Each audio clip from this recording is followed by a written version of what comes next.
Ok, je vais essayer d'expliquer comment est-ce que moi je vois la situation. Imagine a 747 is sitting on a conveyor belt as wide and long as the runway. The conveyor belt is designed to exactly match the speed of the wheels moving in the opposite direction. Can it take off? Ok, là ça qui peut être interprété de deux façons, c'est qu'est-ce qu'est le opposite direction? C'est-tu contrairement à l'avion ou contrairement à la rotation des roues? Ça peut engendrer deux différents scénarios. Bon.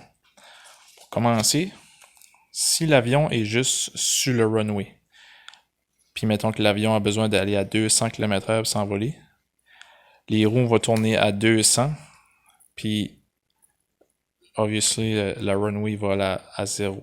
So, les roues vont tourner de ce sens-là à 200. Ça c'est simple, c'est très facile à comprendre. Bon. Là, ça c'est ça que tout le monde, à peu près tout le monde, voit quand ils pensent que le convoyeur tournerait le sens contraire, puis qu'ils disent que si le convoyeur matcherait la vitesse des roues, que l'avion bougerait pas, donc elle s'envolerait pas.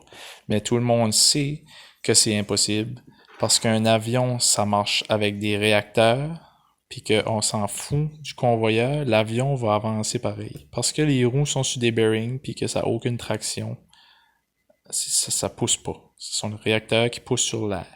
Bon. Donc, on peut en conclure que la vitesse des roues, parce que oui, je sais que l'avion peut s'envoler. Ça fait moi, j'essaie juste de voir si l'équation est possible avec le convoyeur qui tourne sur ce sens-là. Vitesse des roues égale vitesse de l'avion plus la vitesse du convoyeur. Donc, si l'avion, mettons, on met la vitesse de 200 km/h encore, va 200 km/h par là. Puis, on va dire que le convoyeur va 200 km sur l'autre sens, les roues vont tourner 400 km/h. Ça s'additionne parce que les roues tournent comme ça, puis là, ça fait comme ça. L'avion influence les roues de 200 km/h, puis le convoyeur, lui, est designé pour matcher les roues. Donc, il essaye 200 km/h, ça additionne, ça va à 400. Donc, ça n'a pas de différence comment si tu matches ces chiffres-là, là, tu peux essayer différentes combinaisons en pensant que tu vas être capable de matcher les deux vitesses-là. Là. La seule manière que ces deux vitesses-là matchent, mettons tu mets 200 là puis 200 là, la seule manière que ça marche, c'est que l'avion va à 0. C'est pour ça que le monde dit que l'avion s'envolera pas. Mais tout le monde sait que l'avion n'ira pas 0 parce que le gaz au fond, c'est un gros crise d'avion avec un réacteur. Bon. Ça, c'est une façon de voir les choses. L'autre façon, si tu fais tourner le convoyeur l'autre sens, which qui fait du sens aussi parce que quand tu avances, ta roue tourne comme ça, puis si ton convoyeur va dans l'autre sens, dans le fond, tu vas dans le sens contraire des roues. Si ton avion va 200 km/h pour s'envoler, on dit que c'est ça la vitesse que ça prend, mettons, on imagine ça.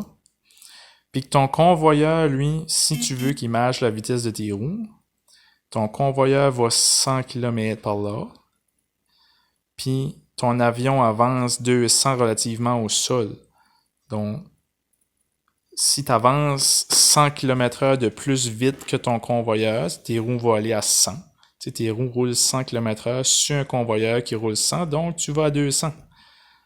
Donc, tu vas t'envoler et les roues matchent la vitesse du convoyeur. C'est ça que moi, j'en déduis.